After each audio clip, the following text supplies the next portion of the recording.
So pagka tinik natin yung 12 volts, ayan, so tumaas siya, naging 13.52. So ibig sabihin abnormal voltage to. Pag nilipat natin sa 5 volts, ito yung kulay red, ayan, so mayroon siyang 5.62. ayan, so malapit nang mag 6 volts yan.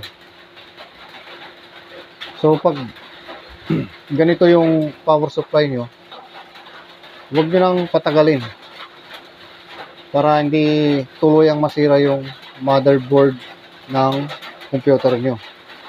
So papakita ko yung gumaganang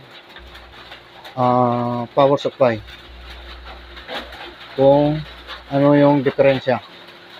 Okay, so ilipat ko tong test probe,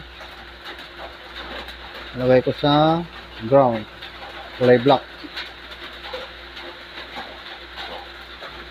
Ayan. Tapos check naman natin tong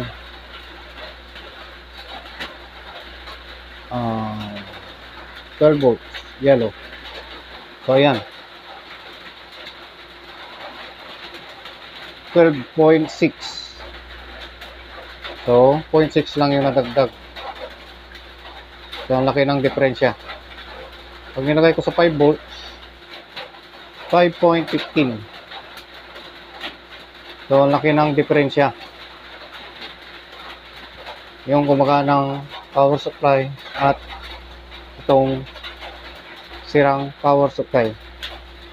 Okay, so pagka ganito yung power supply ng computer nyo, huwag nyo nang patagalin